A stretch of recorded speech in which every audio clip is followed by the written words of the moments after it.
And welcome. We are live and this week in hospitality digital marketing.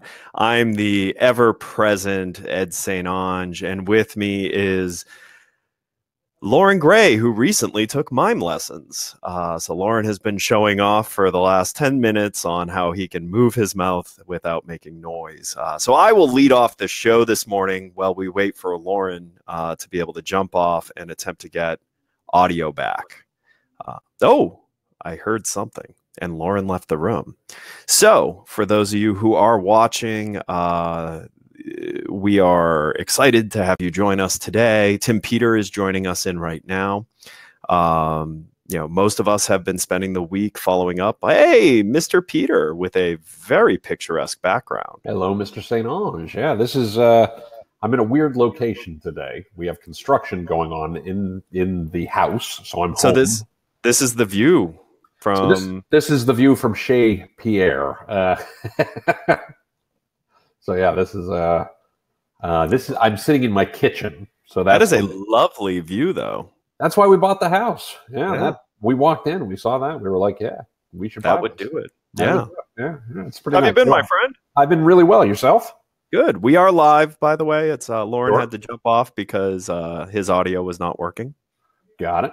All right. Well, I did want to point out there's construction happening here, so occasionally there might be loud noises, so I may have to mute myself from time to time. So understood. Yeah, good to see you. Did you have a good week? Yeah, well, it did. Spent most of it digging out from the follow-up from High Tech. Yeah, sure. Which was quite an eventful High Tech this year for me. First time I've attended and hadn't been an exhibitor. Oh, really? And I got to tell you, I liked it a lot better.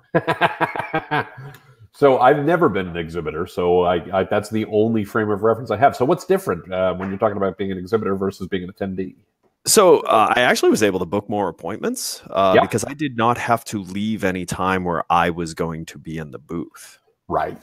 And that makes a lot of sense. That actually had a big impact on the number of appointments I was able to schedule in the very short time frame. Makes a ton of sense. And go ahead, please. Then you have to ask yourself, okay, over the years, how many times of me having to be in the booth for booth coverage did we hit something big? And I got to tell you, none. So, hey, Robert Cole. And Robert Cole. Yeah. Hello, Robert. How are you? Robert Cole. Apologies for being late. No worries. Robert and I spent a lot of time together this week. We did.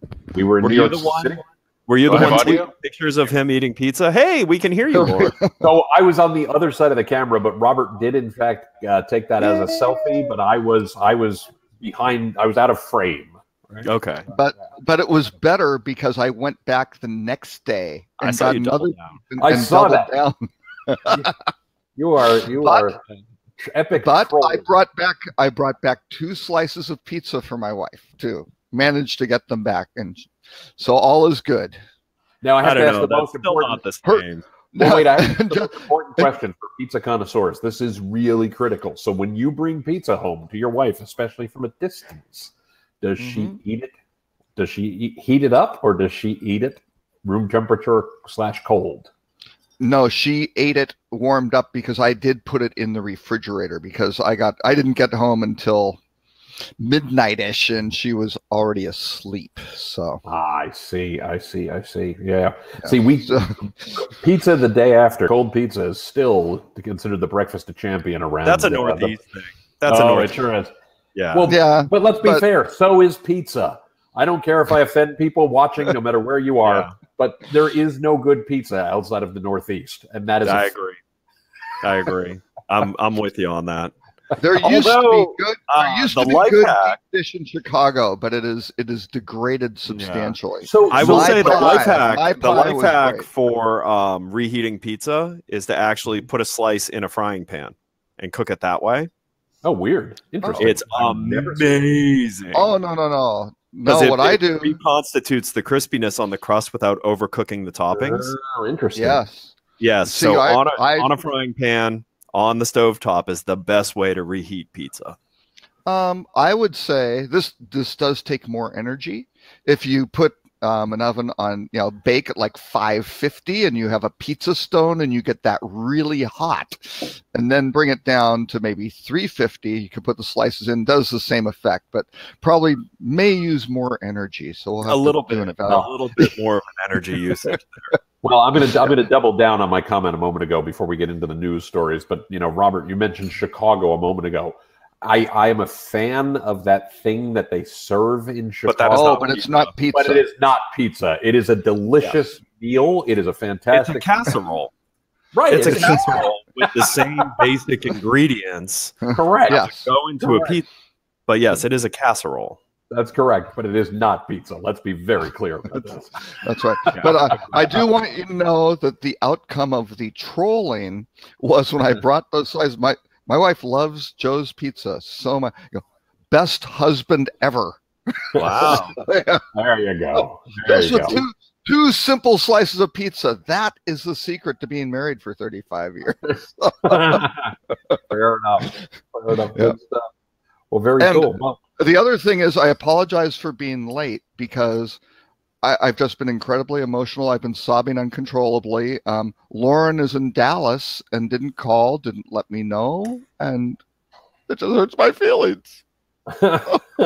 He can't take 2 weeks straight with you, Robert. And notice, there's just no response from him. He's just oblivious. Yeah. Yes. Yeah, Lauren's his audio is a little messed up. So. Yeah. Right, so should we get the stories, some news? Right now, Ed read the news.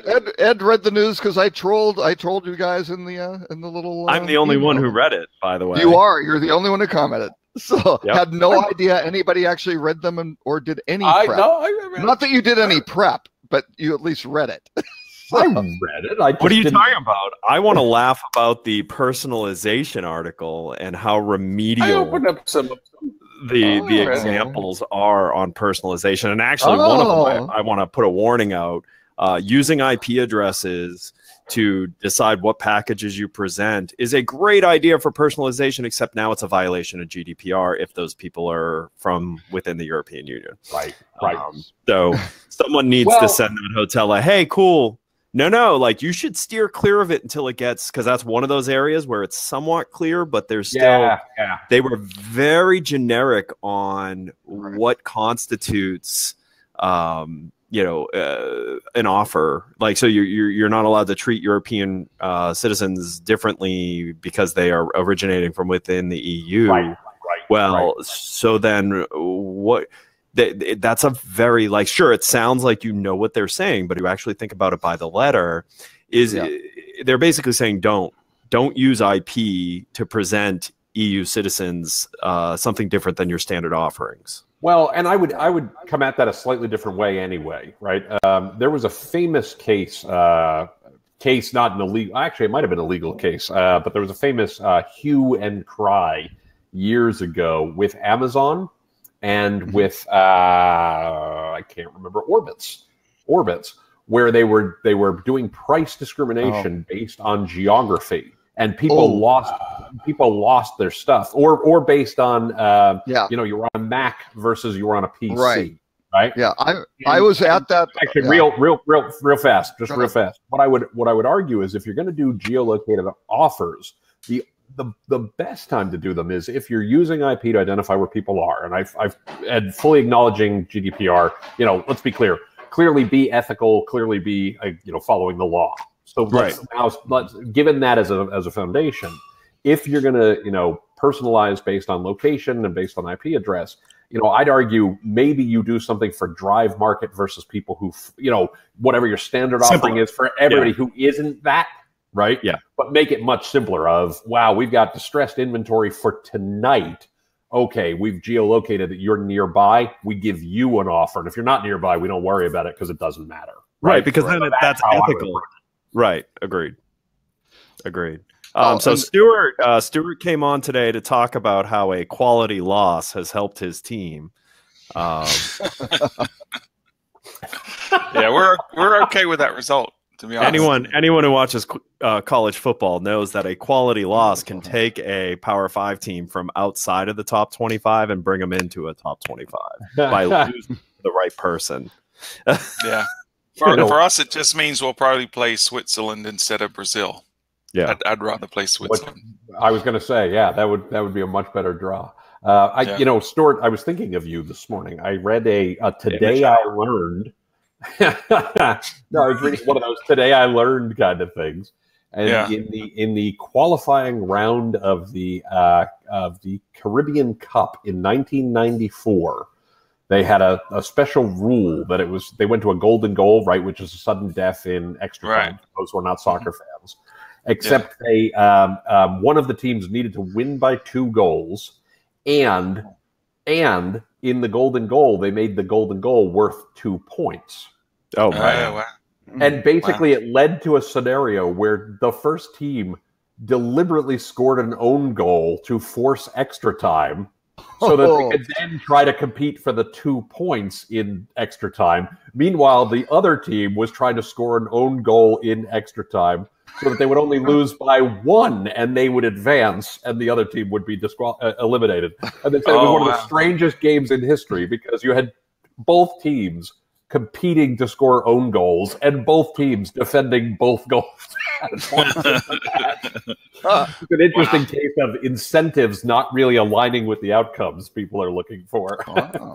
True story.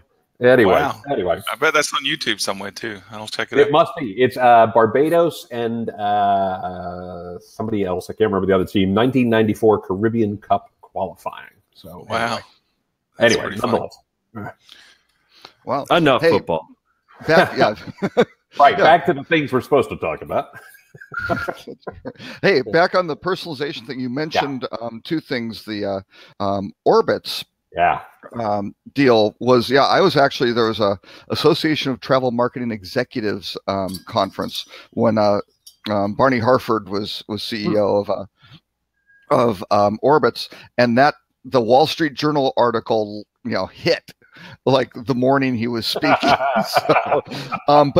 So he was there to explain the full thing, and it was just crazy because they were not really preferencing anything in terms of changing pricing. The article in the Wall Street Journal was like, Orbitz is screwing Apple users, sort of thing, right? It was pretty bold in terms of the accusation. But all they were doing was they were looking at behavioral data and trying to preference, basically hotels in the list in the sort order that Apple users preferred at the same pricing, right? So they looked back through all their stats and went, hey, look at this. All the Mac users are using let's push those up. That gives a little bit higher weighting on it. They probably just assume that Apple users are willing to pay more for the exact same product, right? Well, that's what the assumption was in the Wall Street Journal. That was the Wall Street Journal's, accusation was Apple users, and they had Apple users are more affluent. And here are the stats, and Orbitz is ripping people off. And it was like, no, we're just trying to help people. Yep. It's not really doing. And then the other one on the preferencing, the international was on international preferencing, right? Because you have, and this happens all the time. I mean, Ed, you're in Florida. I mean, you get all these Brits coming across because they've got lower rates than the Americans do. Right. Local. If you're in Mexico, the locals get lower rates than people traveling internationally. All sorts of stuff happens like that, and not just in hotels, in airfares. And totally in airfare. Actually, for the longest time in airfare, I learned because I was having to go out to Australia a lot. We had an office out there, and I learned that it was cheaper to book via Australia if I came in through the viaaustralia.au site than if I came in through the rest of the world site by a lot. Like you could get business class, which Via Australia had, it wasn't as nice as like the separated wall business class, but they were pretty much lie flat and pretty big. And you could get round trip from San Francisco for $2,500. Wow. British Airways used to do the same. I always used to book on the britishairways.co.uk site. It was always cheaper than the US site. Well, there's a travel management company out there whose basically they go out and they work with a GDS, and they have, I believe, 148 pseudo city codes, so they can go and basically they arbitrage these fares, right? And they find, oh, well, you happen to be flying from, it doesn't matter, London to Singapore, and let's book it in, I don't know, Nairobi. Just whatever the case may be. And so this should be a warning to all revenue managers. I mean, it's not hard for someone who understands how to game a system to figure out what you're putting together. And I warn hotels that I work with all the time that come up with kind of really easy to spot strategies where anyone who cares enough would find it with about 30 minutes of looking, because that eventually ends up on forums. Eventually software picks it up and just makes it obvious to everyone. The Flyer Talks of the world and places. For sure. Did I ever tell you the hack I figured out on flying Virgin from New York to London?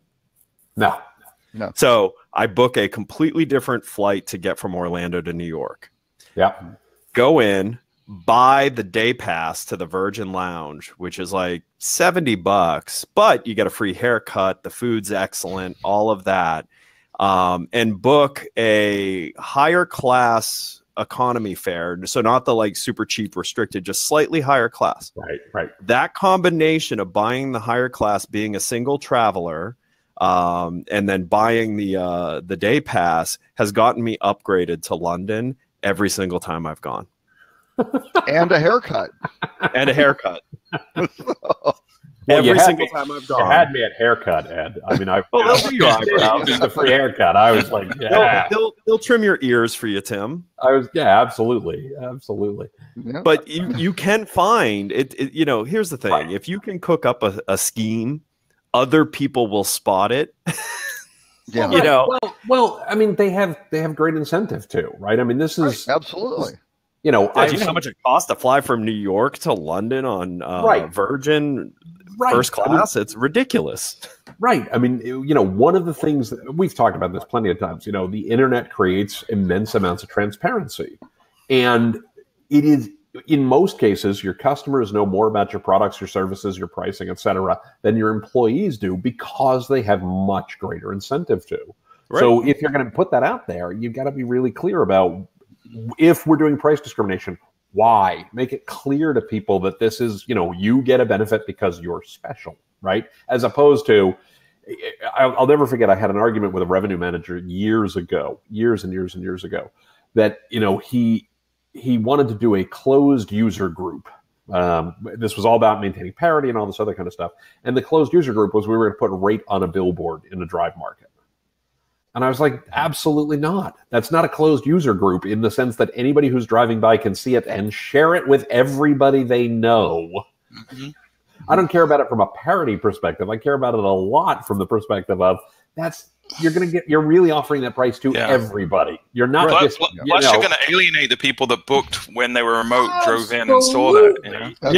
Absolutely. There were so many reasons this was a bad idea. And ironically, the thing you were warning them about is actually called the billboard effect. Exactly. Happily named. Funny. That was well timed, by the way. That was bump. We need a drum set. Tim, can you get us a deal on some drums? Yes. I'm sure. I've got electronic drums right here. I can make that happen. Oh, well, there you go. Yeah, you can. Rim shot. Exactly. Oh, no, we're going to turn into a morning zoo now. Exactly. Stuart will Sound effects. Yeah, Stuart will get an air horn or something like that. Exactly. So what stories? Actually, one other thing on the rather lame two points on the personalization article. One is now particularly Skift X is the sponsored content, right? That Skift's generating, which is I got to give them credit. They are calling it Skift X, and they're making it a little bit more obvious. Yes, which is good. Right. But this stuff is getting churned out at such a rate, and like with Duetto, I don't think, and they have a bunch of people there. They've got Josiah McKenzie, they've got Jason Fried, they've got a bunch of folks who can churn out Ed Watkins. Ed Watkins. Thank you. Sorry, yep. I wanted to say Ed Rollins, and I'm like, that's really not right. Yeah. But yeah, they've got a crew for content creation. But I think on a lot of these, it's just kind of skipped because personalization. Yes, they're heavily involved in it, but this looked heavily skiffed author, oriented. And they completely miss the biggest point, which I always make, is there's true personalization, which is broken down for that individual based on their specific preferences and something that's really unique to them, versus this customization, right? Where you go, oh, you're from this IP address. Oh, you landed on this landing page. Or you did, you entered 2 adults, 2 children. The tribe. That's the tribe. Right. I always call it personalization, right? It's not personalization, it's personalization. Though, to be fair, I mean, true personalization is tough to do at scale, right? Yeah.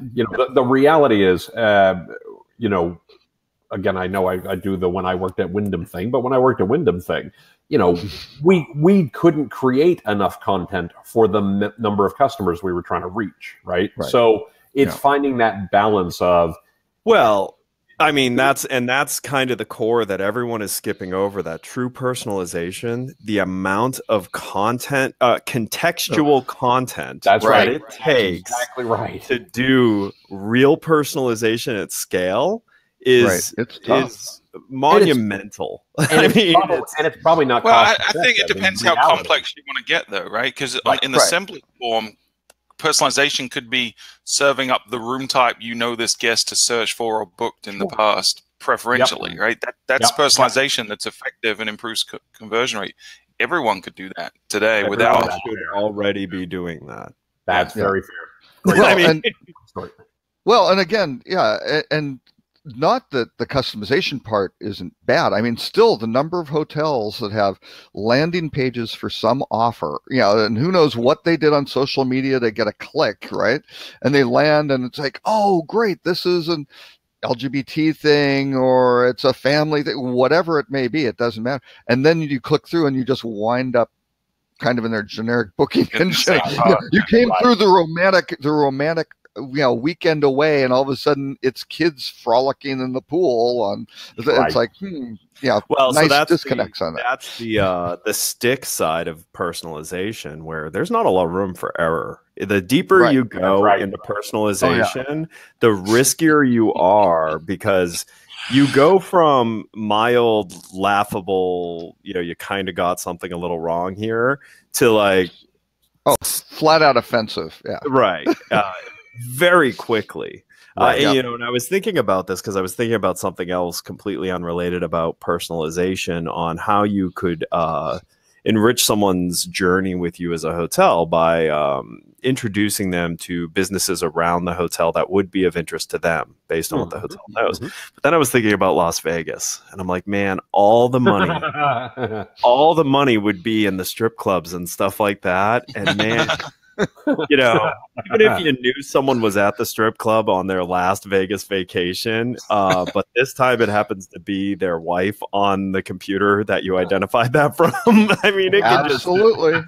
You have to game through what really can go wrong. Oh yeah. Okay. I think I've said this one before, but it is worth repeating. Oh wait, hold on. Everyone needs to look at Tim. This is one of those perfect Frozen moments. Deep thought. He's always in deep. I sat next to him for a whole day. He's constantly in deep. He's like a Zen master, just absorbing. I'm getting the screenshot to use later. Are you frozen? He's not frozen for me. Maybe it's just frozen. Yeah. Oh, cool. Let me send it to you all. Yeah, it's frozen for me too. My computer just then knows what makes me happy. Personalization at its finest. There we go. That's right. So Tim referenced Wyndham. That means I have to reference Four Seasons. But this is pre-internet, and we're talking 1980. Oh boy, this must have been 85, I think. So personalization, and let me tell you, at that time they had Jack Nargle, who was the head of Clé d'Or globally, was the concierge at the Four Seasons Washington. outstanding. I mean, these guys really took care of people on a personal level. They had 60% return guests. It was phenomenal, right? So they get an idea that, well, they're doing great with return guests, but what do they do to get new guests, right? What do they do to get these guys in? Tim's obviously looking at his email. Okay. Oh, there you unfroze too. Just. Oh my God. I would like to point out, first of all, this picture needs to be set on fire. And secondly, if ever you want to know why I do a podcast, this picture is the reason why I do a podcast. The face for radio. Sorry, exactly. You didn't share it with everyone, did you? Did you, Robert? Oh, wait. Oh, did you? Oh, it just says. Hold on. I typed Robert, but I didn't actually pay attention to if it was. They went to the wrong Robert. Hold on. Anyway, yeah, no, I went to Robert. Robert, you were in the middle of a story. Sorry. Okay. Anyway, okay. So these guys are trying to figure out, what can they do for first-time guests? And they go, hey, it would be great if someone stays in a suite. We could, and maybe for a couple nights, not just one night. Maybe 2 nights, something like that. We'll send them a bathrobe, and these bathrobes you told this story. Yeah, with the hoods and everything like that. Yeah. So. Anyway, but it ties in with the challenge of personalization. I mean, these guys are all over it. So they go through and they start sending out these bathrobes. And this is like on a Thursday, right? And they express ship and Monday morning, the general manager comes in and there are 2 irate guests, like holding with his assistant, right? One was a woman who was saying there must have been some mistake, because her husband was on a business trip in Los Angeles. And then, I mean, the letter that went with this was, thank you so much for staying, you and your wife, for cherry blossoms on the weekend. Very specific. And here's a bathrobe for being a first-time guest. Yeah. Not so good. Yeah. Second one, as bad as that one. Okay. Bad actor kind of gets caught. Yeah. That's maybe not. I'm surprised that lady wasn't thanking you. Yeah, exactly. Thank you. I wouldn't say she was. She wasn't the irate one. She was getting more information. Actually, right. The second guy was irate though. He was an executive with ABC, based in Detroit, whose office was in Detroit, whose travel agency was in Romulus, and he lived in Pontiac or whatever. Right. Yeah. One of those. He stayed 50, 60 days a year in the hotel. Oops. Yeah. His favorite hotel he never stayed there again, because they're like, you give first-time guests, I never got a bathrobe. Right. I mean, boy, you got to be so careful. You need to be incredibly thoughtful. And actually, I think the best kind of personalization is if you are slightly evil, is you can think through the evil uses, and that actually helps give you walls to stay within. Right? Yep. If you were evil, what could you do? And how would that make people feel? Great. Right. Pull back now. Now you know where the wall is. There's also 2 points, and this is something. So I've mentioned I teach a class at Rutgers called Personalized Digital Experiences. This is a thing we talk about a lot. And there's 2 criteria we always talk about. One is Julie Ask at Forrester has this great framework where she talks about being big mother as opposed to big brother, right? When you're asking this, and if it were your kids who this information was being used for, or the like, how would you feel about that, right? So think about it from that perspective. And then the second one is, do you have somebody who's involved in the discussion of this, whose bonus isn't based on going forward, right? You have to have the devil's advocate, because otherwise you can cross the creepy line so fast. Yeah. And, and the problem with the creepy line is you usually only know you crossed it. You usually only know where it is because you crossed it. Right? Crossed it. Exactly. Yeah. Well, and you don't decide where the creepy line That's is. Exactly right. Each individual guest has their own creepy line, and that's the problem. It moves around. Yeah. Right. Because the other example I always use when I have my little creepy line presentation is Kimpton, who, I mean, this was astounding. I heard this at a conference. Person from Kimpton said, yeah, our great example of personalization using social media is this woman was staying in our hotel and her mother had passed away the previous week. We pulled some pictures of her with her mother, put it in a frame, put it in the room. And I'm sitting there just like, oh my God. And she said,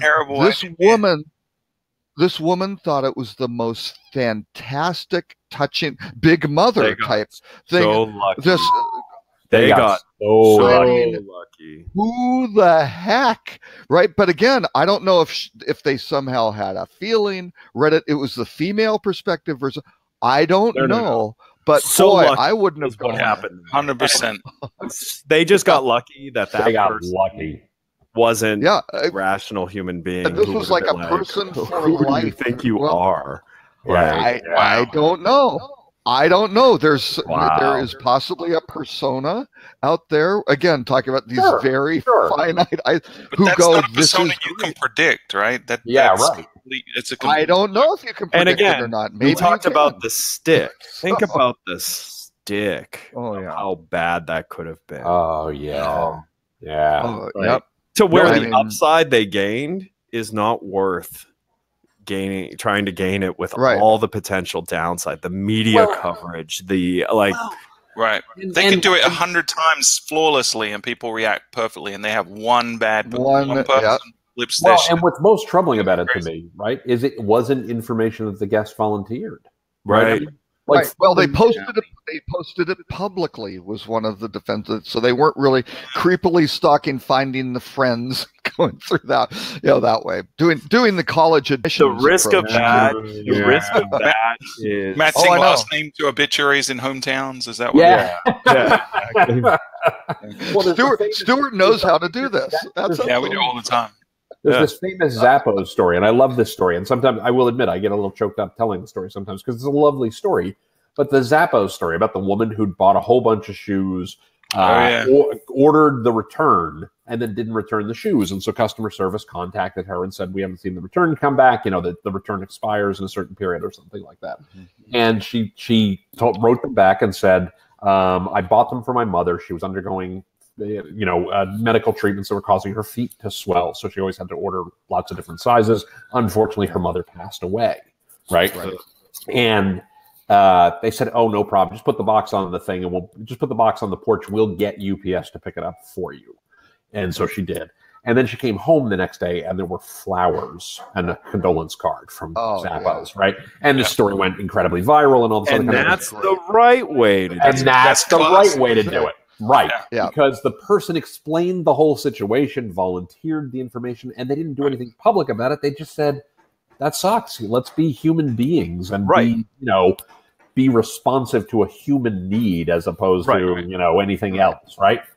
So, and they weren't trying to gain anything from it, from the person, it's just they're being empathetic to a human being. Being a good human connection. Yeah, and that's what and honestly, the Kimpton, that's what they were trying to do in this case, but just really, really risky. Because they were looking for an opportunity to do something like that means that they were not trying to be good from a different human.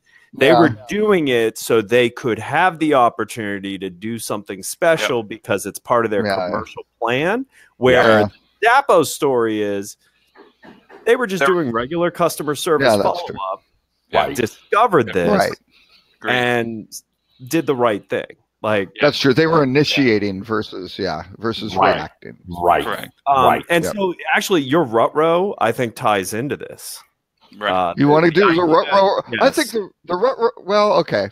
Maybe we should cover the Rutrow. The Rutrow is the epitome of why there's an entire section of people in marketing that absolutely suck and ruin it for everyone else who's trying to just do a good job. Right. And the people who are getting into CGI influence and the companies that are choosing to go with a CGI influencer means you fundamentally don't understand the psychology of play of influencer marketing, which you cannot fake.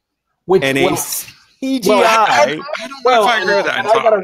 I got a really strong feeling about this kind of stuff. So, you know, we got a CGI influencer. We've got all.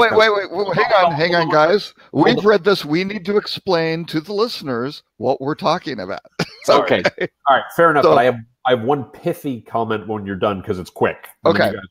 So there is an Instagram celebrity named Lil Miquela. And she's very cute and vulnerable and that sort of thing. She's doing all these brand things and, you know, has built a following, over 1 million followers. And I'm not sure what the size is now. One little twist, she's not real. She's computer generated. And she was not really, you know, it was not made known or obvious. At least she was computer generated. A lot of engagement with people, things like that. And this was basically outed intentionally as part of a very sophisticated, you know, plot by these guys who are doing the technology, that her account had been hacked by somebody else who was also not a real person. And so they kind of came out and then that outed it, and it was all kind of this big marketing ploy. But these guys have gotten big money, nobody knows how much, from, you know, groups like Sequoia. And they're doing very good quality technology work. But and brands are not, and brands are now not caring, and brands are not caring. The brands who don't care, right? That's who I'm faulting. Why? Exactly right. Wait, no, bullshit like this is why GDPR exists. Yep. Right? Because somebody goes, no, it's exactly right, because somebody goes too far and they take advantage of consumers and things along those lines instead of just being honest about what they are. Right? Yeah. That's like saying any kind of... If you were using this to promote a movie about the dangers of, you know, not knowing the reality of what's happening online or things like that, I might be more sympathetic to this because at least you were illustrating a point. If you're using it's marketing. They're disclosing that it's marketing. It's no different than the Super Bowl campaign from Australia, right? So back up a little bit. Read the article. But they've come at publicly. It's known now that she's not. And maybe that should be part of it. Yeah. Okay, so now it's out. What's the problem with it? It's no different than the Crocodile Dundee commercials for the Super Bowl this year. And listen, then it's not influencer marketing. It's some new form of marketing. It is. It's a very creative, manipulative form of marketing. I don't think it's unethical if you're telling people this isn't real. If people in every post. If people choose to pay attention to this, they've got attention. Right. And I don't fault advertisers for wanting to leverage the attention that they have. But Stuart, this wasn't like Gorillaz, right? You know, like everybody knew Gorillaz, the band, was not a real band, you know, was a made-up band and things like that. This was something that was proposed as though it was a real person. You're saying this is Milli Vanilli. This isn't Gorillaz. Is that correct? Right. And that's exactly right. And Milli was hands-on on top of it. Listen to Gorillaz music. I would not ever. There's nothing wrong with Milli Vanilli. They're awesome. But you know, I think girl, you know, I think for disclosure, I mean, it's just like influencer marketing. People should be disclosing every time it's paid product placement, right? That don't probably go as far as they should, but this is the epitome. But this is the epitome of going like, so here's the line, and you have influencers who, you know, sometimes step over the line. This was like, whoa, like they're in another planet across the line. I'm just glad these genius marketers are using something to not. I mean, they're tricking people, sure, but they're not doing anything like hacking the World Banks or anything like that. You know? So, they are catfishing. But there's no victim in this. I don't have a problem with it. Oh, I don't know. I don't know about some influential people who are becoming emotionally invested in this and buying these products because they are they like this person, they love this person. You know, it's just think of But every online persona is fake, right? When we see Katy Perry or Kim Kardashian online, we're not really seeing the person. We're seeing a portrayal of the person online. Well, but wait a minute. So let's like simplify this, because I think where Stuart's getting lost on this is he doesn't feel like anything overly evil was done. This is the exact same problem of what Cambridge Analytica was doing. Right. The only difference is actually, I don't know if you guys are friends with Holly on Facebook. This was a discussion I was having with Holly on Facebook. This is the same exact thing that happened with the the immigration issue where they completely took this photo of this child and made this child the poster child to really just psychologically get into people's heads to get them to do something. So listen. Yeah, they couldn't find a good enough. They couldn't get an authentic photo, so they repurposed a different photo. Right. But then manipulating and extorting a child isn't wrong because the reason they were doing it was ethically defendable. And then completely catfishing people to sell them products. Where's the line? Like this is an ethics nightmare. If they're not all wrong, then this is an ethics nightmare. But if you're saying they're all the same exact thing. But if you're saying everything, then all forms of marketing, which that's not true. Manipulating people. No way. No. When you make the ocean or the sky a little more blue in the photo, then you're manipulating people. Right. Yeah. So I think if you don't have a line, you don't have a line. There is a line. No, there is a line, but this is across it. And this is psychological. This is psychological warfare, is what this is. I mean, this isn't, and it is. You can't separate it. All is psychological warfare. When you go to this level of tapping into the core of humanity's psychology, and you're not nudging, you are literally hooking and pulling to get things to happen.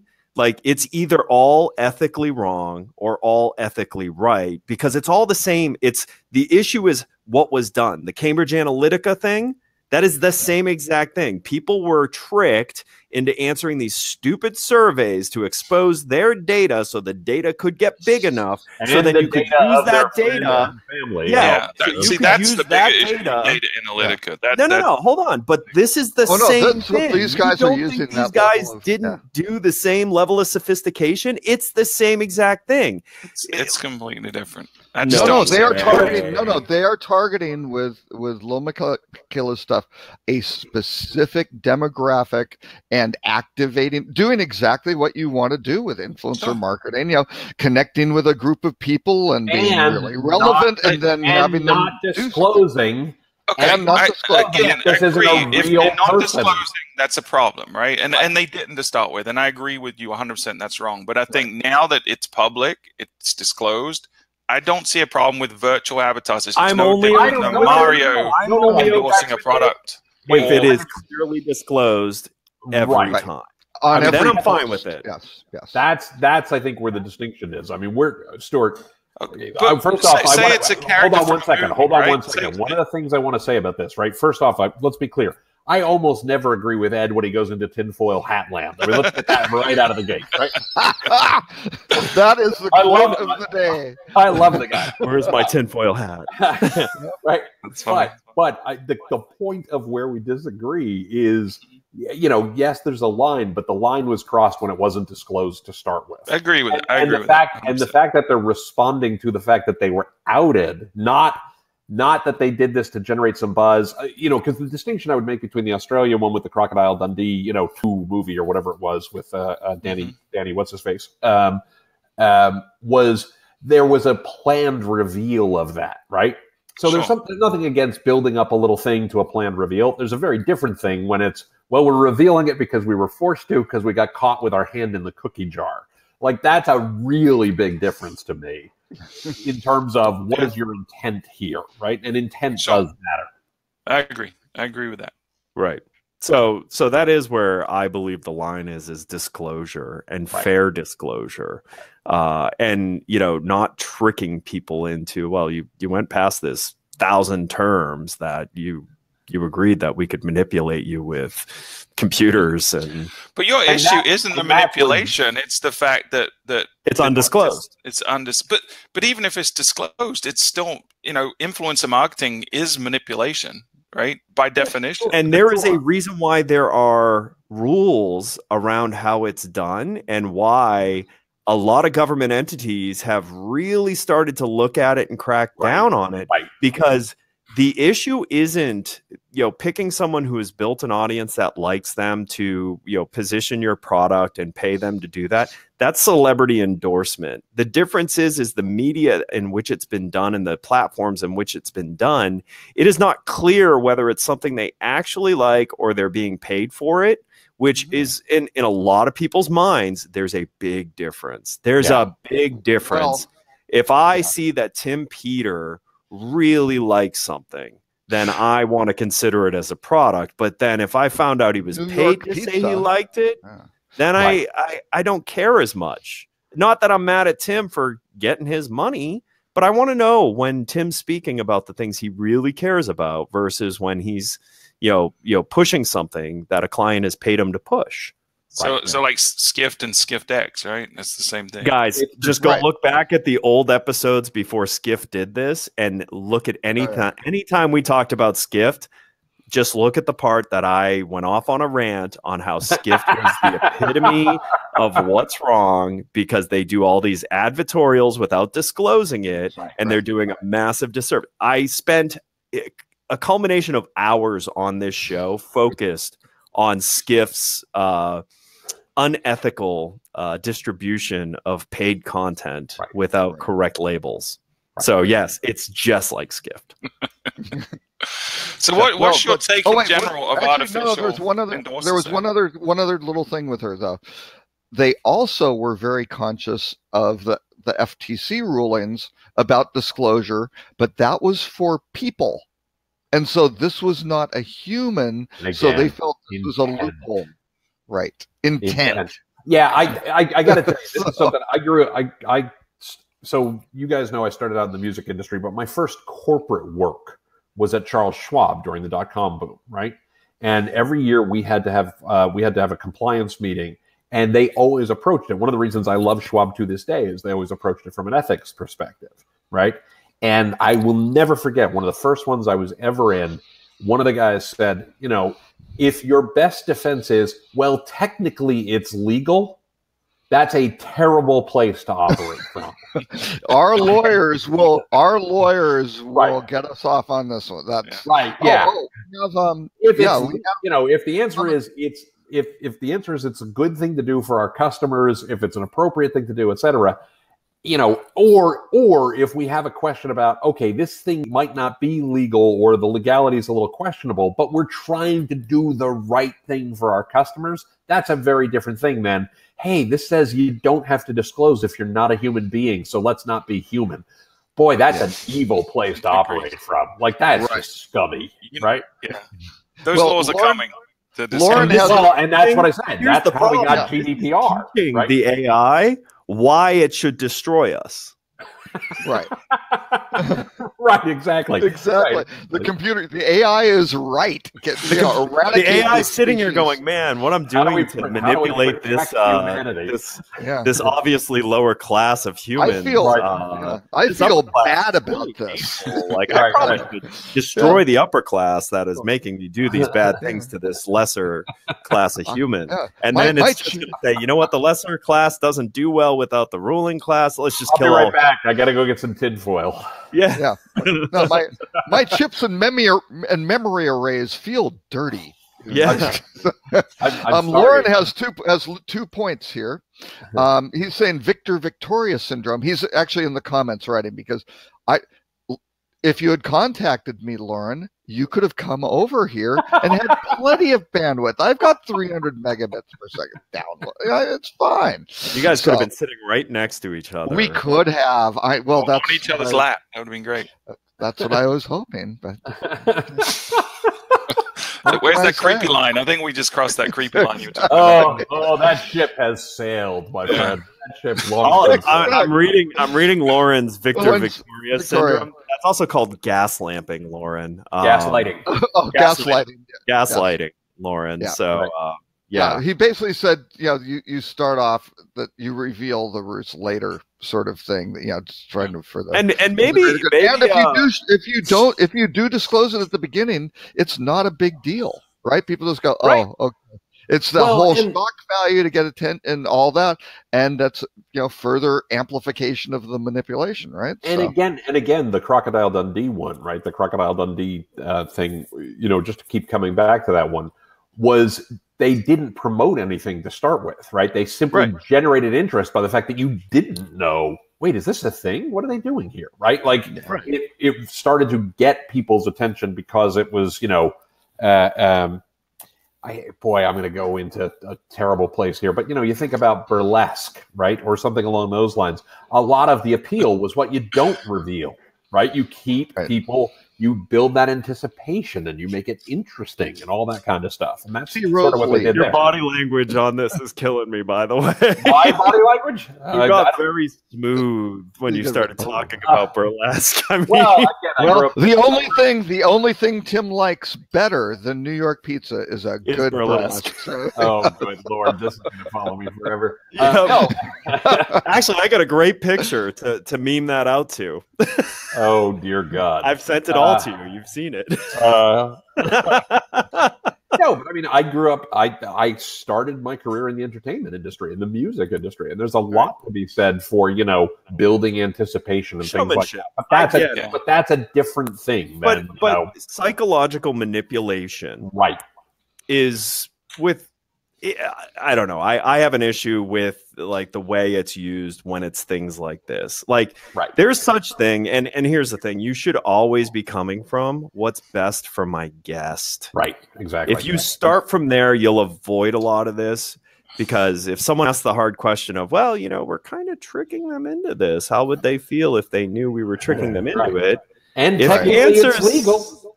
Right. I mean, ethics in marketing would actually greatly reduce the amount of friction that comes up from everything. Like, gaming systems doing stuff spammy, all of that stuff, that's what leads to algorithm changes. And that's what leads to governments coming in with laws and all of this stuff. So if the stuff you're doing is tripping that stuff and is like square in that space, my recommendation to you is maybe take a step back and ask yourself, are you in this to be marketing, or are you in this to build relationships for your customers that are hopefully lifetime relationships?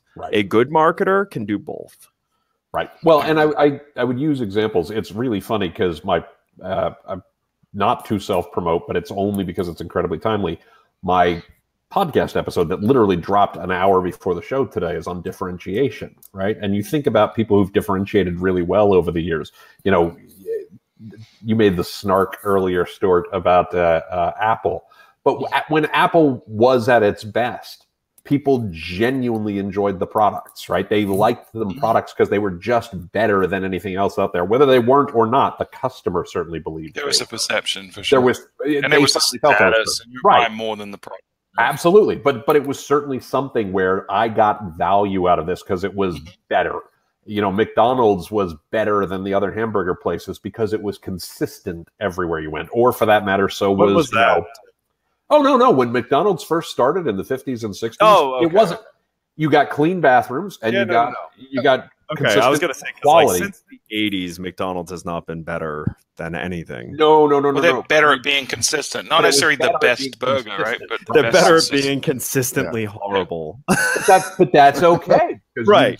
That was their thing. And it's changing. And especially in years pre, Yelp and TripAdvisor and all that other kind of stuff. Right. I mean, think about all the chain brands. I mean, that was Conrad. Was it Conrad Hilton or was it Marriott? I can't remember which one. That was their big innovation. Was you're going to get a consistent hotel experience. It's got to be Hilton in an era before chain hotels, and when you could look up on TripAdvisor and say Holiday Inn did not pay attention to the Northeast because there's no consistency in the Northeast. Holiday Inn lost that, but that was their that was okay.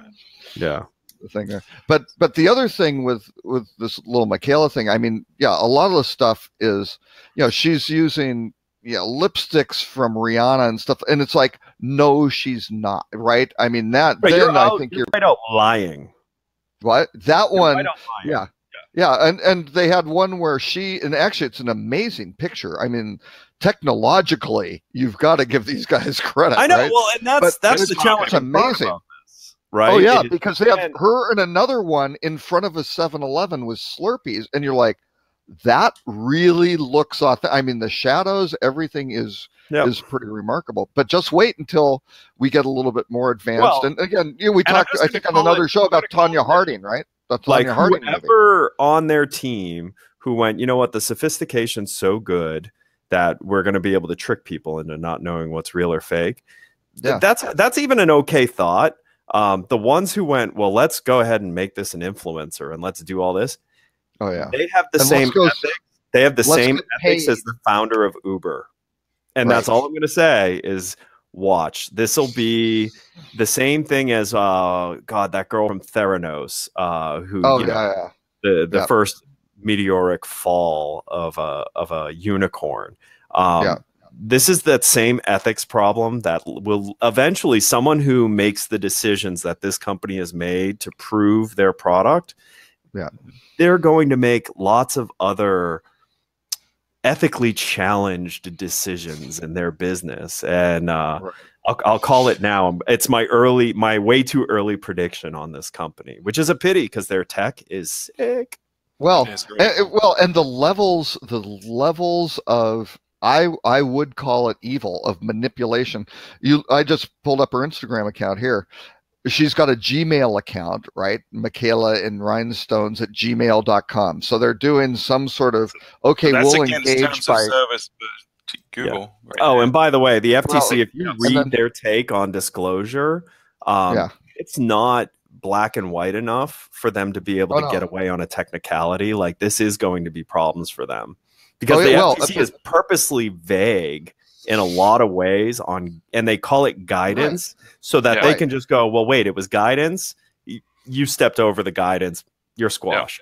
That's why it's same way GDPR is vague as well. They're doing the same thing. Right. But then the other thing I wanted to add, though, which I think is a little bit more insidious, they have Black Lives Matter. And then the link in the profile is to Black Girls Code and donations, right? So they're kind of going to, these good causes and good things to try to kind of soften they're doing this, but they're doing that. And, trying to normalize and trying to go, wait a second. Black Lives Matter stuff, it came out where hackers and trolls absolutely had to create unrest. So, sure.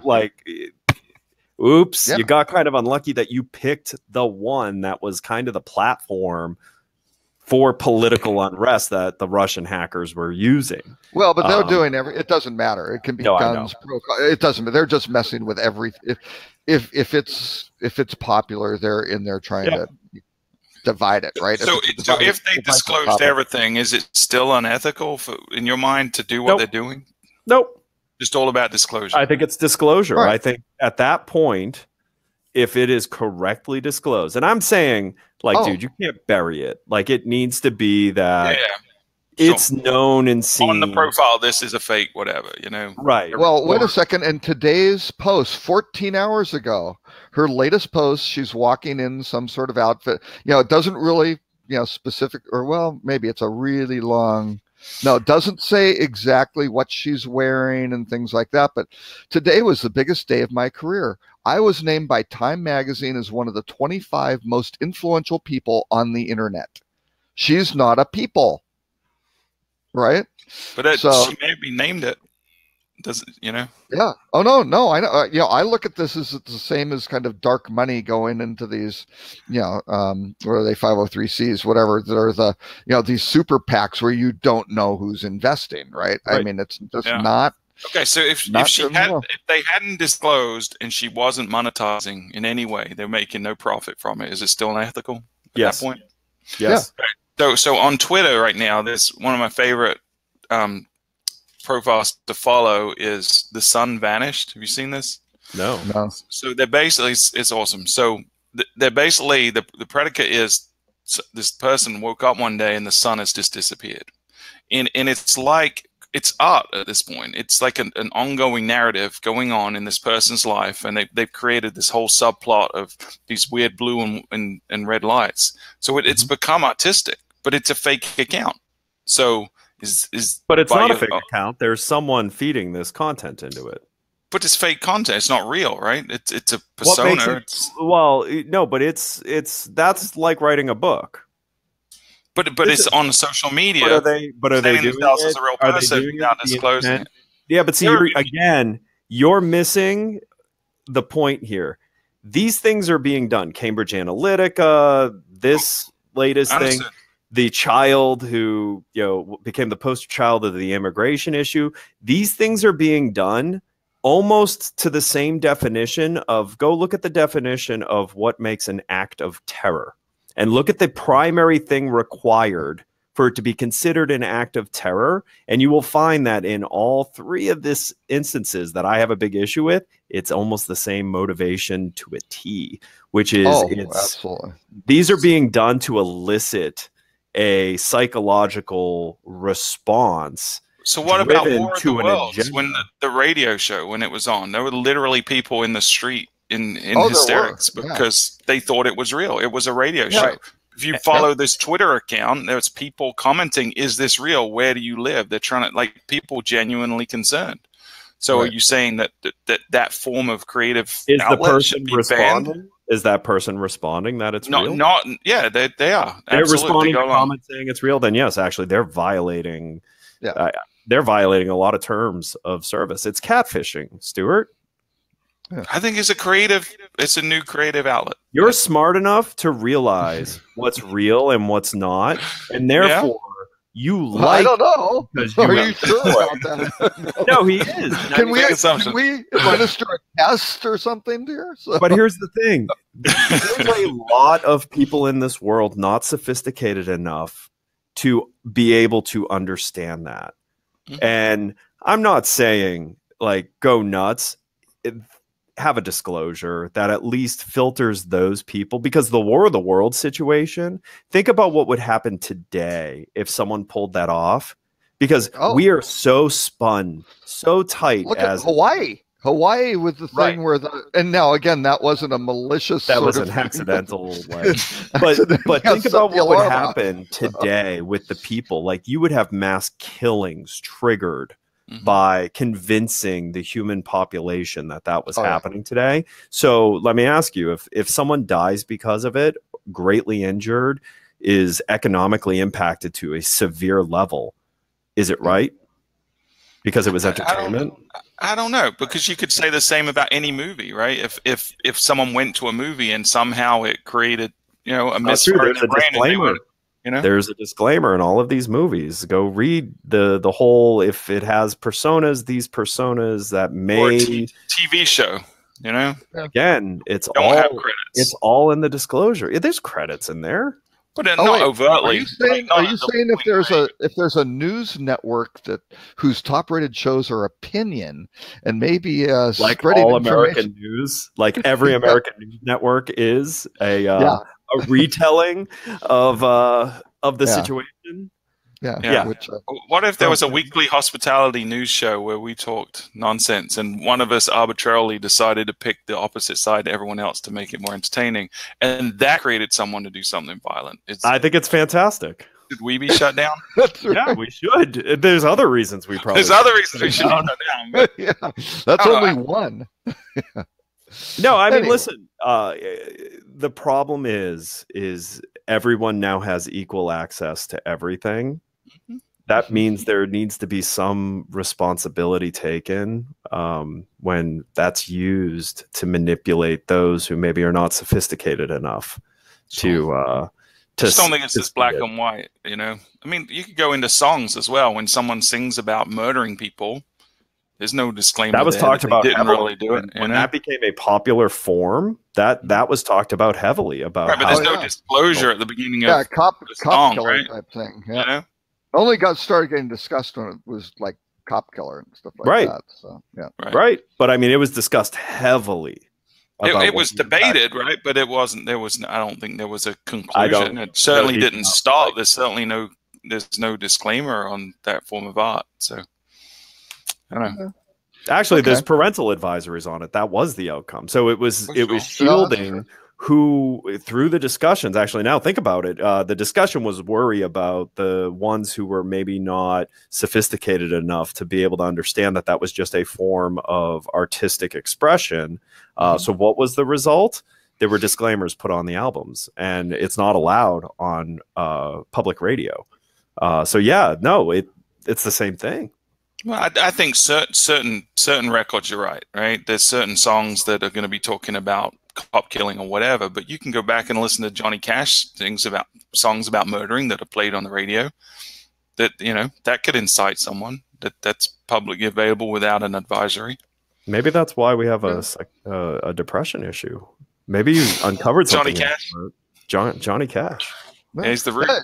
Jimi Hendrix, Hey Joe, yeah, Down by the River, Neil Young, yeah. I shot the sheriff. Come on. Yep, I shot. He didn't shoot the deputy though. Holly Zoba's 1980s car commercial. I mean, they're all related.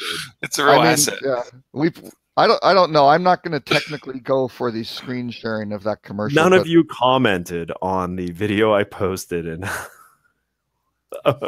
when I asked her, did you meet this band when they were just starting out? It was Hall & Oates. Yeah, I know. I know it was Hall & Oates. Anyways, I saw Hall & Oates. I saw Hall & Oates back probably in that period too. So I mean, Stuart, I know you, and I know you're a very ethical person. I don't fully agree with everything I'm saying. I'm just I know, but I also want to make sure for clear disclosure, because it could have a negative impact on your.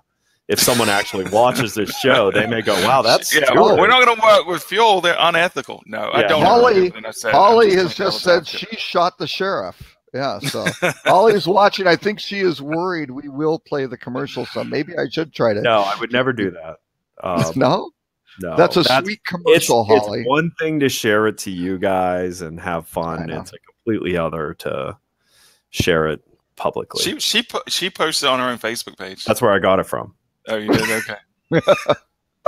Privately or publicly? Let's go check the post. So. Oh, I don't know. I didn't check, but I'm a friend. If it was public, we could do that then. So all right. But anyways, let's watch that post and see if it changes to. But this type of banter is also what I recommend when you are going into areas that potentially have ethical repercussions, uncharted territory. You should internally have this type of argument. And then you need to weigh, what's the risk versus the reward? And the risk is, because man, when you trigger real unethical issues, like if the people get behind it, it could be the end of not just your business. It could be the end of you doing business again. Look at the Me Too movement, like the housekeeping that has happened from the Me Too movement on removing these people from their careers and their ability to ever have a career again is pretty substantial. So you do not want to be on the other side of a movement. Right.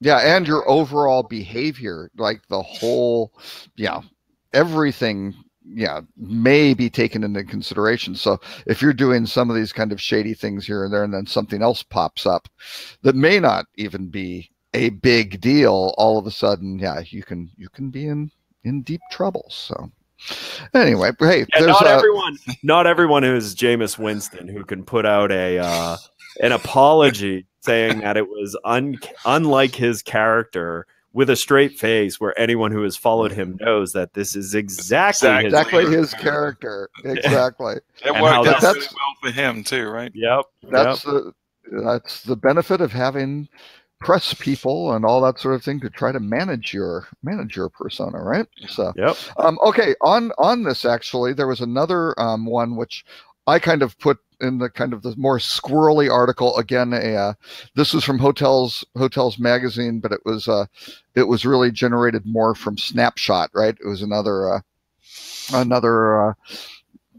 well, they say contributing editor, but it was really a piece by Snapshot that said an industry lacking in analysis, not data. And I kind of take exception with it, though.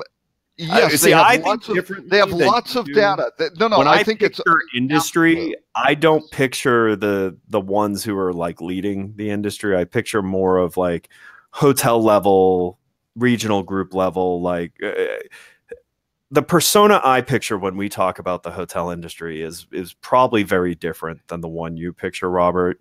I picture the ones that I spend a lot of time trying to understand because I build products for them.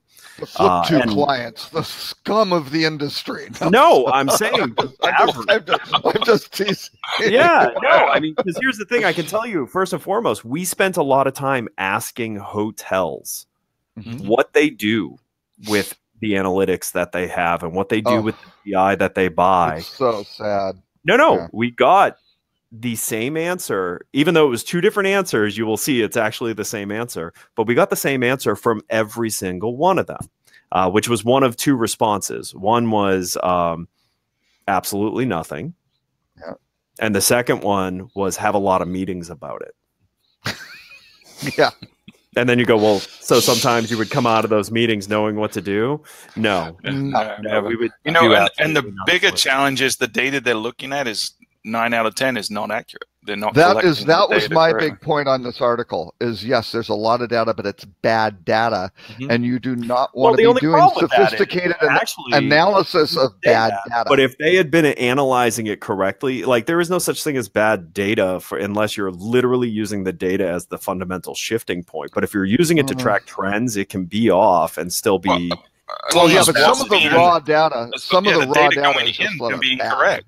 Yeah, well, that's true. Every time we do a website audit, you know, how many times? Robert, Melissa's asking if you could send up that article. Actually, I'm posting all the articles in my Facebook.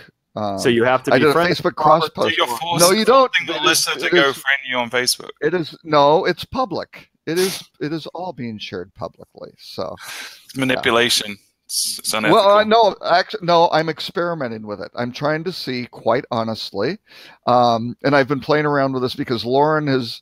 Now we're streaming on YouTube. I don't think we're streaming on Facebook Live. I'm not sure. Well, part of that's because Lauren's not connected to the internet. I know. The spine of the internet, so he can run the show. I'm trying to run various tests of how if things get commented or posted or with other people's names and things like that. So this week I happen to be doing it on mine just because we weren't on Facebook Live, just to see the numbers go up or down. As Melissa says. I am always multivariate testing and my favorite crappy data. With crappy data, I have lots of meetings with myself and don't come up with anything. Yeah, yeah. But I mean, like realistically, though, like so when I look at the argument of analysis, I actually think that even with the data problem, analysis would uncover the data problem. So I actually don't think they're. I don't think they're wrong. Like that analysis is really the problem because there's crap tons of data everywhere.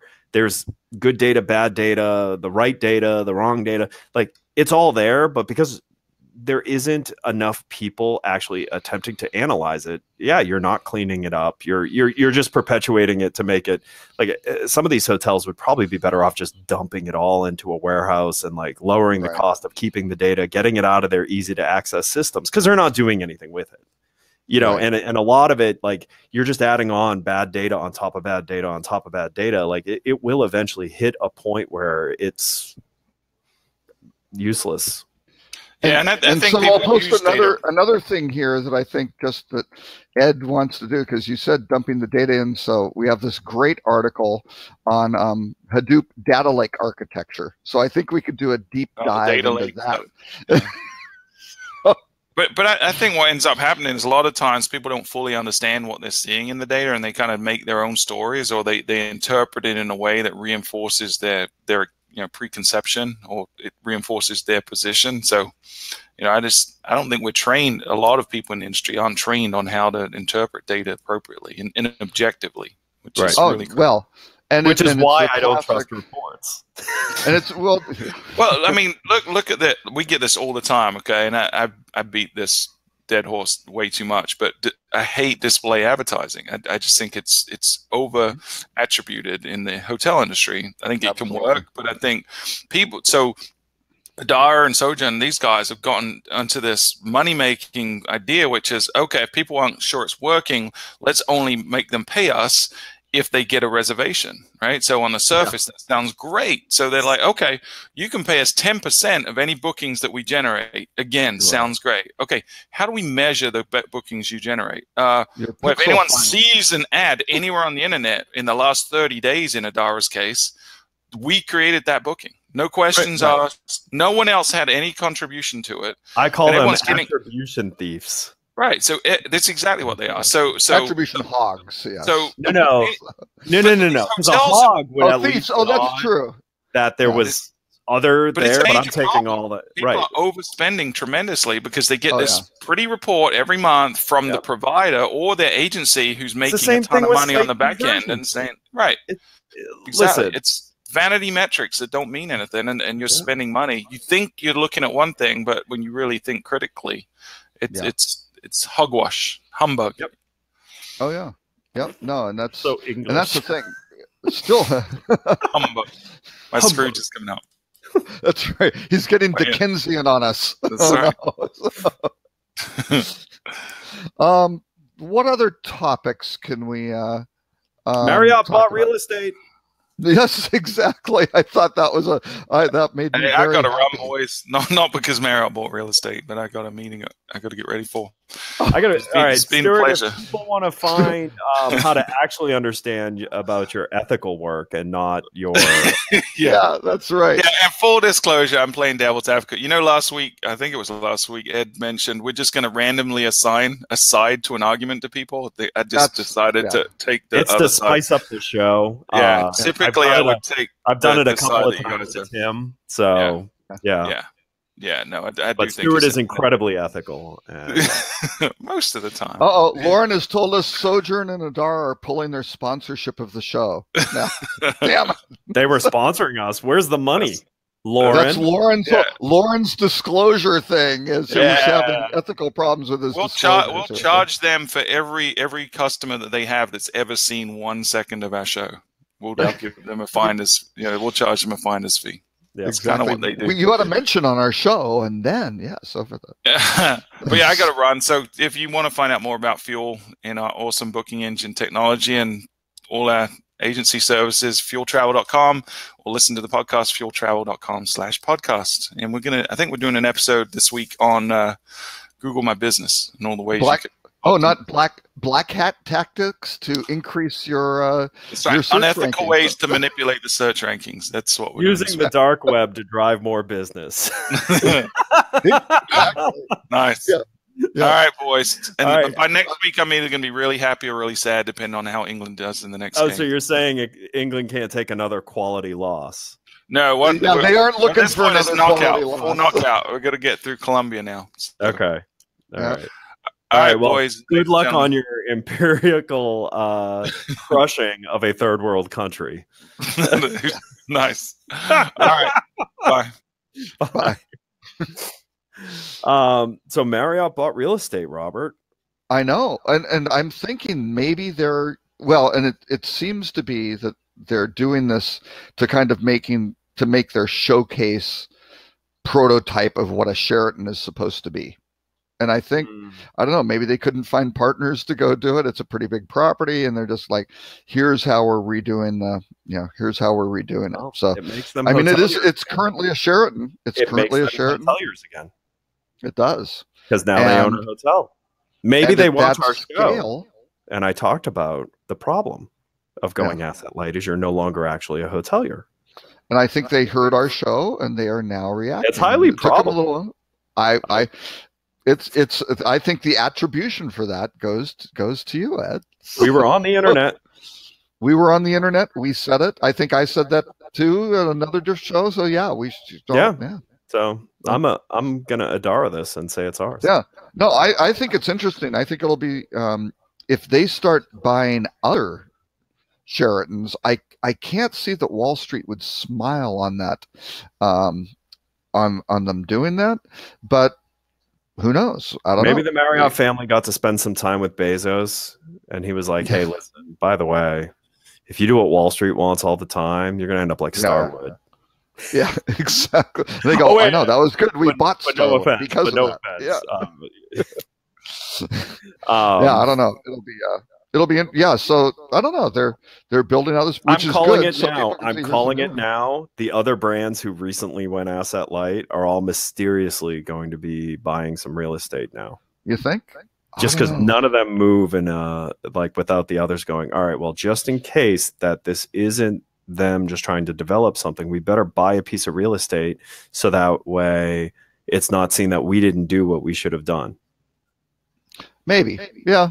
But on this is also just they're buying an existing 1,000-room Sheraton, right? It's already a Sheraton. They aren't rebranding it. It's not new development, nothing like that. Well, didn't they say they're recreating what a Sheraton is anyways? No, that is. They're creating the new prototype. So I think the little drawings and sketches and recommendations. And again, I have no inside information on what Marriott's doing. I think they may be doing this as a proof of concept to say, okay, look we bought this thing, 1,000-room property, $255 million. We spent this much on the transfer, and here are the results, right? Yeah. So it may just be a case study. And if you're Marriott and you're that large, $255 million to have a good case study. Yeah. On the Sheraton brand. When you're the second largest hotel chain in the world, I mean, it makes sense. Ooh! I think Marriott's dropped their sponsorship of the program for that comment as well. Isn't Wyndham bigger now with La Quinta? Oh well, wait. How are you counting this on revenue? On share valuation, numbers of Wyndham's always been bigger. They've always been bigger. I think So they're the largest, right? They're 9,000 locations. Marriott's but I don't think Marriott even with right. Did they pass Wyndham when they did the Starwood thing? They actually because La Quinta was over 1,000 properties. So. Oh no, I know. Oh no, I know for Wyndham, but did Marriott actually pass Wyndham when they got Starwood? Did. I don't know. I'm not sure. I'll go check that. So, but anyway, I don't know. I think they're doing a proof of concept. I mean, they may need to do this with a Westin. They may need to do this. I don't know. Westin's never really lost its way like Sheraton has. I thought Westin was a pretty consistent brand throughout its whole. Like you go into a Westin, you don't even have to know it's a Westin. You look around. Westin's pretty Westin. Yeah. But like, again, Sheraton had a problem historically. It's had multiple identity crises in its history. They did that one big brand consistency where they've had product they did this all one over the big place. Hustle where they pushed a bunch of Sheratons down to 4 points. Right, which created 4 points. No, 4 points was around before then. Were they? Yeah, 4 points. They weren't big. And actually, a couple of the 4 points came up and became Sheratons. That's why I know they were around then, because in that tussle there was a little bit of rejiggering. So the 4 points brand wasn't just crappy Sheratons, right? Wow. Yeah, because some of them. I didn't realize that. I thought that was the genesis of the brand. No, I think Sheraton ended up a lot like what DoubleTree is to Hilton, which is the entry point into the system. Which is so sad because DoubleTree was a good little brand before. Before they got before it was acquired and everything like that. And just no, you're right. In Houston, they had two. No. I'm sorry. Those were those guest quarters? I always confuse guest quarters and DoubleTree. I think they had Warm Cookies. Yeah, Warm Cookies. Guest quarters was a little kind of quasi all sweet type thing that disappeared. I think still maybe it's more of Marriott sorting out the brands, like the overlap of Renaissances with Westins with these, I mean this Renaissance has always had me completely confused because you go to one like the one in Paris it is a stunning luxury hotel. Not exactly like the 600-room convention property in Schaumburg, Illinois. Right. Yeah. And it's like, how are these? How are they the same? How is this possible? That because owners are paying fees to be affiliated with the brand. That is the common denominator. That's it. Nothing else. Tim says he did not blow us off. Webinar Jam booted him and wouldn't let him back in. I think it's he made the tinfoil hat comment. And which, by the way, since we are sailing into one, why don't we start to run down the show? I thought there was one that was kind of interesting. The UK Competition Authority, again, raising some issues with enforcement against not just hotel booking sites, but I think this is how a lot of stuff gets booked everywhere, right? And again, they're raising kind of ethical issues. Are customers being, or are guests being misled by some of the practices? And some of them are relatively common. I gotta be honest with you. Like when you put out a rate that you say is the lowest price guaranteed, but you're not disclosing that there are qualified rates that are better prices than that rate. Right. I don't know how that's not been taken up as an issue. I always wondered that. And when you had the brands do the lowest rate for joining the loyalty program, but then you blew it open and AAA had a lower rate, like how am I like? I just so hypersensitive to bullshit that like this stuff makes me go, how did this happen? Like, how can you say this here, but literally have a lower rate available right below it? Right. And you can't say that the rate for the loyalty club was a unqualified rate because you had to be a loyalty member in order to qualify for it. So are you saying AAA members are more valuable to you as a hotel than your own loyalty program? Like, what are you saying? Like, what is happening here? But that's the fallacy of the whole thing of confusing loyalty with rewards and discounts and baiting people in through a discounted rate, and confusing that with them being loyal. I mean, it just has nothing to do. Why would they be loyal if in the same exact screen that you're trying to dupe them, you mistakenly forgot to cover up the fact that AAA and AARP and some of these other very easily,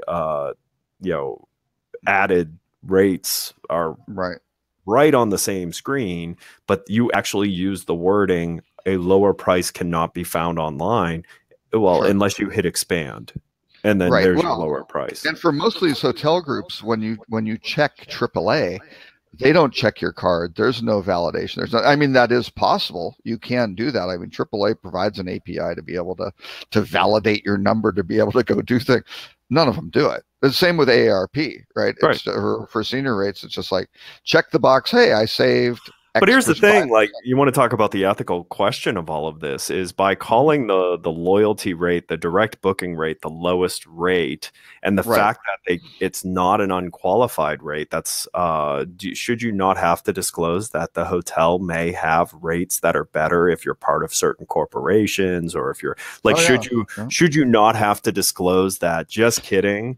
Like, they probably have it in a footnote somewhere. This is a really good rate for people who came in through the path that you came into and bit on this type of situation. However, there's a lot of other situations where you could actually get a better rate with this hotel. Well, and we're probably driven there by the claim that you would receive discounts up to 10%, which are really more, the classic up to, which it's normally, from what I've seen, about 2%. Sometimes I'll go a little deeper. But again, they're also playing around with the advanced purchase on it too, right? So they'll say, you can save 15% qualified rate.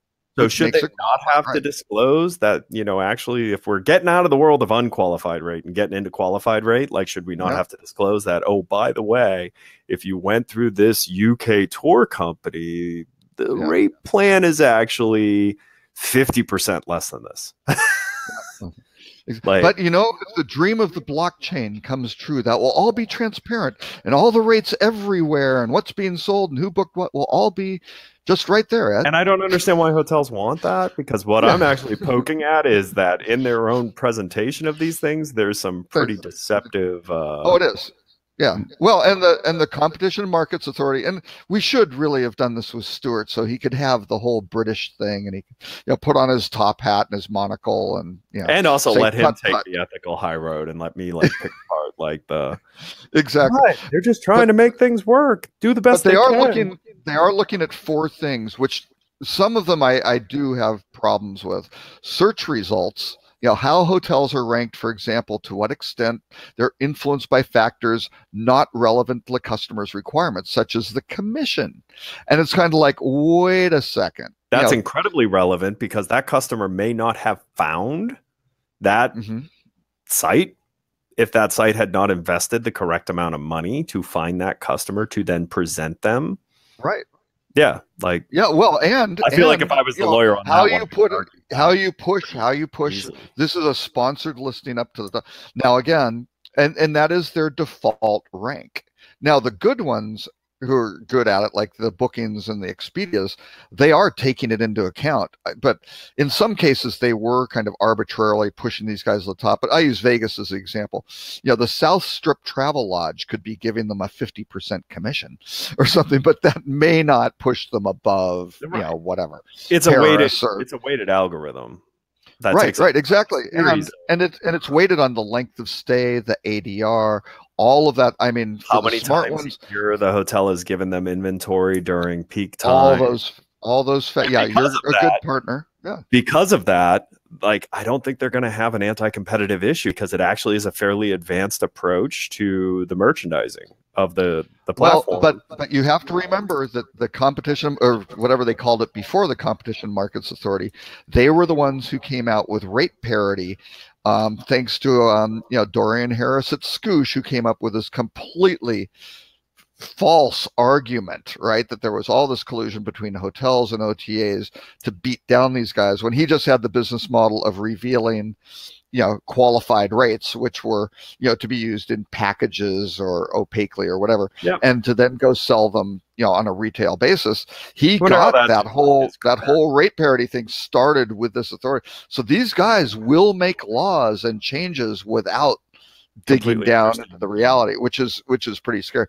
The other one, pressure selling, claims about how many people are looking at the same room, how many are left, how long the price is available, all these things, because they will say this hotel's been booked 28 times, but it's like, not over the dates you're looking at, though. That's a little nuanced sort of thing. So, I think that's less. Like, I think there could be some guidance added to that area. Like, you shouldn't say only one room left at this price when that's not true. Right. Yeah. Well, but again, it may be in their block of their availability, and this is the whole. No. There's saying they're sold out versus it may be available at the hotel, right? Right. But here's the thing: like, a little bit of guidance in that area would create some consistency to how it's presented, which then means you can understand what's going on when you see it. Right. Yeah. And that one's a little tricky. The next one is the discount claims. This is where you start getting into the strike through prices, right?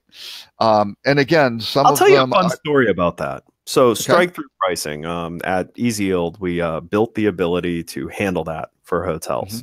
The number one request that hotels had was they actually wanted it to be false. So they wanted the system to automatically raise the net rate high enough so that when the strike through hit, it took them to the price that they were already at. And do you know what my response was every time that, like, I actually had a rule that any customer who requested it to the support center, it gets bubbled up to me and I'll handle the phone call. Right. And I would personally call the client and say, no, we will not be doing that. Because that is deceptive and that will bite you, and you should not do that. And I will not build that into my platform to make it easier for you to do that. For you to cheat, yeah. And I would have that call, I kid you not, once a week. Yeah. Because a hotel saying, hey, I want to do the strike through, but I don't want a discount. Like, I wanted to just mathematically bump it up high enough and do this, and it's like, well, then do that yourself, because I'm not building technology to do that. Yep. Go build in a bunch of rate tiers that aren't available and weren't, and that sort of thing. So so that's the and I've got a problem with what Hotwire does. I mean, Hotwire all the time, and again, because their inventory is getting squeezed like crazy, they're out there saying, hey, here's a strike through of 278 and it's 114. But when you look through the fine print, it goes, well, that is for that type of hotel, right? So it's a 3-star hotel, maybe in that neighborhood over the last whatever months that was kind of a typical retail. And it's like, that's not this hotel. A strike through should be, This was the price for those dates. It was here. Yep. Now it's here. And that whole context is you need the context, I guess, is the bottom line. And then my personal favorite, the hidden charges to which sites include costs and the price. They first show customers whether people are later faced with unexpected fees.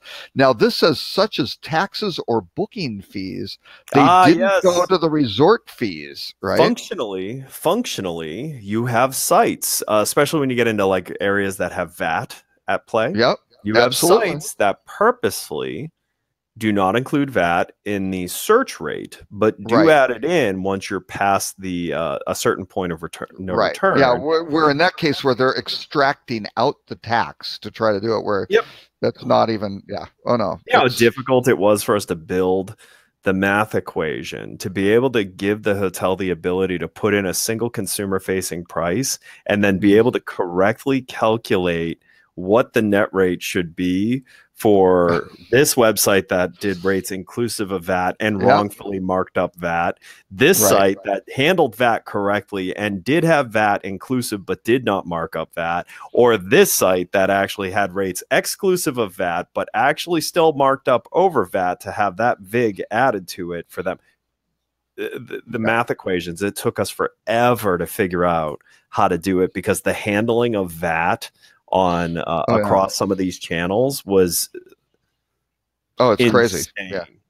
Yeah, the same with just regular retail. It's all over the board, right? I mean, because they'll give you now. These guys are saying here's the total price. Well, that's the tax exclusive. It excludes the resort fee, and again, all these things, the resort fees are all in there just to undermine. Basically to undermine price shopping. I mean, that was the genesis of it. That is why they exist. They're all taxed pretty much unless you have a really, really stupid jurisdiction, local jurisdiction. They're all taxed as against room occupancy tax. And again, I was on a call with, I think it was 26 attorney generals who think that's wrong, but it takes the Federal Trade Commission to have the gumption to go say, let's go do this.